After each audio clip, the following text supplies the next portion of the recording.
je suis avec Madame Burgic, maire de Bailly-Romainvilliers, à l'issue d'un conseil municipal, et je voulais vous demander, Madame le maire, si à la suite de la démission de deux conseillers d'opposition, dont Monsieur de Bellnay, le climat s'est un peu apaisé, parce que vous avez jusqu'à présent des conseils qu'on peut qualifier d'un peu agités.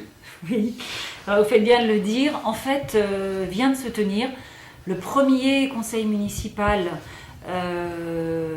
avec l'installation de deux nouveaux conseillers, parce qu'en fait, les deux têtes de liste, des deux listes qui s'étaient présentées contre celle de Bien Vivre Bailly, ont présenté leur démission.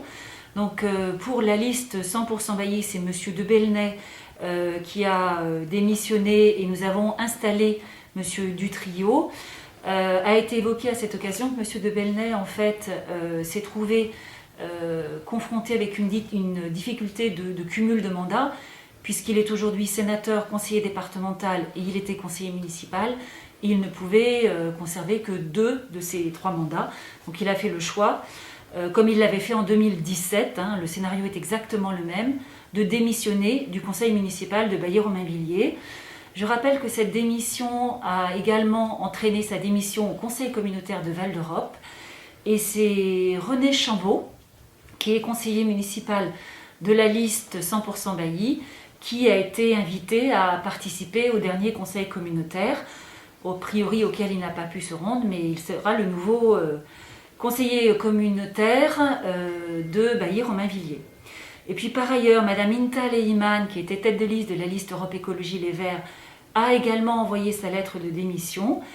Et nous avons accueilli en conséquence Monsieur Bonnemer, qui était numéro 2 sur sa liste, que nous connaissons bien, puisqu'il faisait déjà partie depuis de très nombreuses années du conseil municipal, après avoir été dans la majorité jusqu'en 2001, si je ne me trompe pas, et depuis membre d'opposition, mais que nous avons installé ce matin en premier point de notre conseil municipal, donc et à qui nous souhaitons les bienvenus. La campagne électorale a été, on pourrait la qualifier d'un peu dure ici. Les débuts ont été difficiles. Vous pensez que maintenant on va retrouver une plus grande sérénité dans les débats?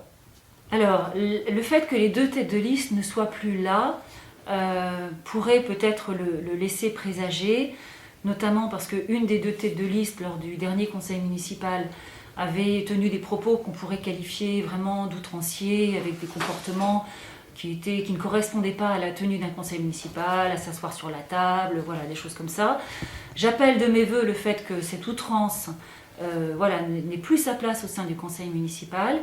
Et puis, par ailleurs, nous avons aujourd'hui voté un règlement intérieur qui est assez ferme, puisque nous apprenons non pas de nos erreurs, notre expérience, mais nous souhaitons de tout cœur, comme je l'ai exprimé, pouvoir avoir des débats constructifs et participatifs, sans avoir à recourir à l'utilisation de ce règlement intérieur, et que je fasse appel à mes pouvoirs de police.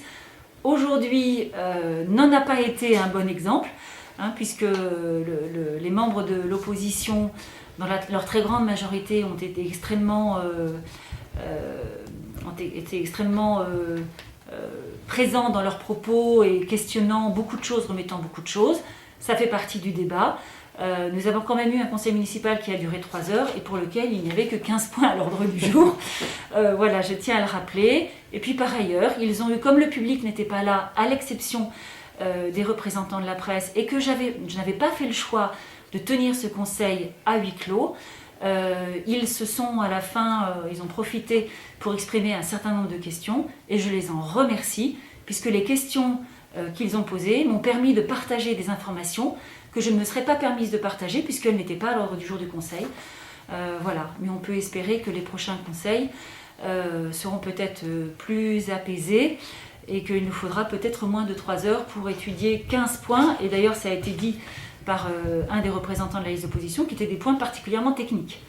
Voilà, donc l'avenir nous dira comment les choses se préparent. En attendant, la liste de la majorité reste parfaitement mobilisée. Nous travaillons en amont sur les projets, et nous travaillons également avec les services, puisqu'a été présentée la nouvelle structuration des services, qui doit maintenant notamment coller à notre programme, notamment avec la création d'un poste dédié à la mise en place des outils de démocratie participative, ce qui nous tient fort à cœur. Madame le maire, je vous remercie.